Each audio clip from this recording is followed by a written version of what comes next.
Praise the lord. ప్రతిరోజు పరిశుద్ధాత్మతో కలిసి నడవండి అనే కార్యక్రమం ద్వారా మీ అందరికీ కూడా ఈ ఉదయకాల శుభములు తెలియపరుస్తుంటున్నాను. అందరూ కూడా బాగున్నారా? మరి ఒక నూతనమైనటువంటి ఆశీర్వాదకరమైనటువంటి ఉదయాన్ని యేసుక్రీస్తు ప్రభువారు మనకు అనుగ్రహించి ఉన్నారు. అందును బట్టి ఆయన పరిశుద్ధమైన నామానికి మహిమ ఘనత ప్రభావములు కలుగును గాక. నీ జీవితంలో ఎంతో కష్టపడి పనిచేస్తున్నావు, కానీ నీ కష్టాయితమును అనుభవించుకోకుండా అదంతా కూడా చినిగిపోయిన సంచిలో వేసినట్లుగా నీ కష్టాయితం అంతా కూడా చెదిరిపోతుంది. నువ్వు కష్టం చేసి సంపాదించిన సంపాదన అంతా పొరలపాలవుతుంది. వడ్డీలు కట్టడం, ఏదో ఒక రీతిగా హాస్పిటల్లో ఖర్చు అయిపోవడం, ఏదో ఒక రీతిగా నువ్వు నష్టాన్నే చూస్తున్నావు.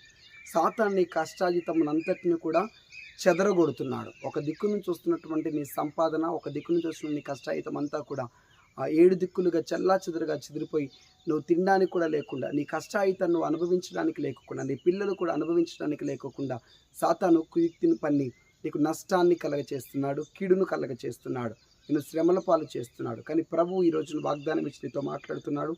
128వ దావీదు కీర్తన 2వ వచనం, నిశ్చయముగా నీవు నీ చేతుల కష్టార్జితమును అనుభవించదవు.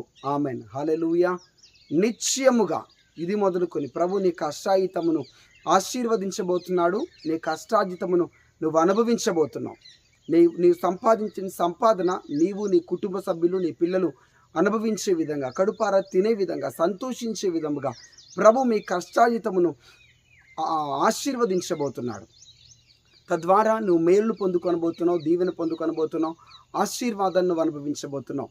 కానీ మీరు ఒక పని చేయాలి. ఏంటంటే, రోజంతా నువ్వు కష్టపడినటువంటి దాంట్లో, నెలంతా నువ్వు కష్టపడినటువంటి దాంట్లో నీ కష్టాజితము నువ్వు అనుభవించుకోకుండా చెదిరిపోతుందంటే దాంట్లో ఒక తప్పు నువ్వు చేస్తుండొచ్చు. అది ఏమిటయ్యా అంటే, దేవునికి ఇవ్వాల్సినటువంటి దశమ భాగం 10వ వంతు నువ్వు నమ్మకంగా ఇవ్వకపోయినట్లయితే ఖచ్చితంగా సాతాను నీ కష్టాయితంపై దాడి చేసి దాని అంతటిని కూడా చెదరగొడుతుంటాడు.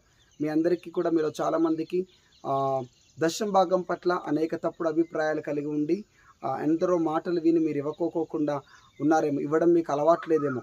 కానీ ఒక సేవకుడిగా నేను చెప్తున్నాను, నేనైతే ప్రతి నెల నాకు వచ్చినటువంటి దాంట్లో నుంచి, నా మినిస్ట్రీలో నాకు వచ్చినటువంటి కానుకలోంచి తప్పనిసరిగా నా దశమ భాగాన్ని ఏ రోజుది ఆ రోజు తీసి ప్రతి 50 రూపాయలు, ప్రతి 10 రూపాయల్లో కూడా దేవునికి నమ్మకంగా తీసి మేము ఒక పరిచర్యకు, ఒక బీద సేవకునికి కానీ, దేవుడు చెప్పినటువంటి పరిచర్యలకు కానీ మేము దాన్ని ఇవ్వడం జరుగుతుంది.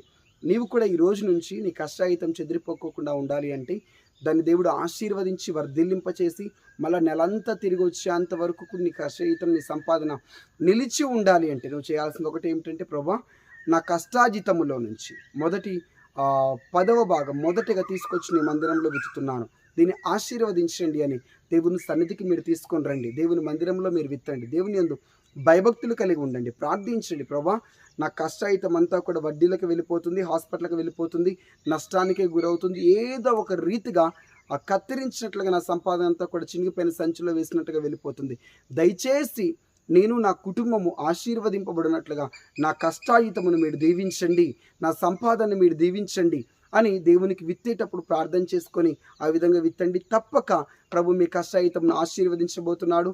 తద్వారా మీరు సమృద్ధిని చూడబోతున్నారు. లేమి, కరువు, కొదువ, నష్టం అవన్నీ కూడా తొలగిపోయి దీవెన అభివృద్ధిని మీరు చూడబోతున్నారు. God bless you. చిన్న ప్రార్థన చేస్తే కళ్ళు మూసుకుంటారా? ప్రభా మీకు వందనములు. ఎంతమంది బిడ్డలైతే ఈ మాటలు విన్నారో, నిశ్చయముగా నీ బిడ్డలు వారి కష్టాజితమును అనుభవించుదురుగాక. వారి కష్టాజితము అనుభవించుకోకుండా సాతాను ఎంతగైతే ప్రభా వారి సంపాదన చెదరగొడుతుందో, నష్టంలోకి తీసుకొని వెళ్తుందో, వడ్డీల పాలు, అప్పుల పాలు చేస్తుందో, యేసు నామములో అవన్నీ కూడా విరిగిపోవునుగాక, ఆ శాపము తొలగిపోవునుగాక. అయ్యా, నమ్మకంగా నీకు ఇవ్వాల్సినటువంటి, నీ మందిరానికి తీసుకొని రావాల్సినటువంటి దశమ భాగం నమ్మకంగా విత్తుటకు సహాయం చేయండి. దీవెన ఆశీర్వాదాన్ని మీరు కలగచేసి బ్లెస్ చేయండి. అప్పుల్లో ఉన్నవారిని, భయంకరమైన అప్పుల పోరాటముల చేత, ఒత్తిళ్ల చేత ఉన్నవారిని విడిపించమని ప్రార్థిస్తున్నాం ప్రభా. ఈరోజు కూడా తినడానికి, ఈరోజు కావలసినటువంటి ధనం కూడా లేనటువంటి కరువులో, కొదువులో ఎంతమంది బిడ్డలైతే ఉన్నారో దయచేసి వారి చేతులను నింపండి ప్రభా, వారి గుప్పిలను నింపండి ప్రభా, ఆశీర్వాదముతో నింపండి ప్రభా. నిశ్చయముగా ఈరోజు మీరు విడుదల చేసిన వాగ్దానము వారి కష్టాజితమును వారు అనుభవించుదురుగాక, వారి కుటుంబ సభ్యులు, వారి బిడ్డలు అనుభవించుదురుగాక, దీవెన చూచుదురుగాక, ఆశీర్వాదము చూచుదురుగాక. వారు నీకు ఇచ్చేది 100 ప్రభ తిరిగి పొందుకొనుదురుగాక. పరలోకపు వాకిళ్లను విప్పి పట్టజాలంత విస్తారమైన దీవెన ఆశీర్వాదములు వారిపై కుమ్మరించమని యేసుక్రీస్తు నామం పేట ప్రార్థిస్తుంటున్నాం తండ్రి. ఆమేన్. అందరికీ ప్రైజ్ ద లార్డ్. ఈ రోజు నుంచి నిశ్చయంగా నీవు నీ కష్టాయితమును అనుభవించబోతున్నావు, దీవెన చూడబోతున్నావు, ఆశీర్వాదం చూడబోతున్నావు. నమ్మకంగా దేవుడిచ్చినటువంటి వాగ్దానాన్ని బట్టి ఆయన సన్నిధిలోనికి నువ్వు ఏదైతే దశమ భాగం తీసుకొని రావాలో అది విత్తండి. మీరు ఏ మందిరాలకు వెళ్తున్నా నమ్మకంగా మీరు విత్తండి. తప్పకుండా ఈ నెలలోనే మీరు దీవెన ఆశీర్వాదాన్ని చూడబోతున్నారు. 2 రోజులు పరిశుద్ధాత్మని యొక్క ఉజ్జీవ కూడికలు జరుగుతున్నాయి కొత్తగూడెం ప్రాంతంలో. రేపు ఆదివారం తైలాభిషేకం ఉంటుంది. ఏ ప్రాంతాల నుంచి మీరు రావచ్చండి. తప్పనిసరిగా మమ్మల్ని అందరి ప్రేమతో ఆహ్వానిస్తున్నాం. తప్పకుండా మీరు రండి. God bless you. Praise the lord.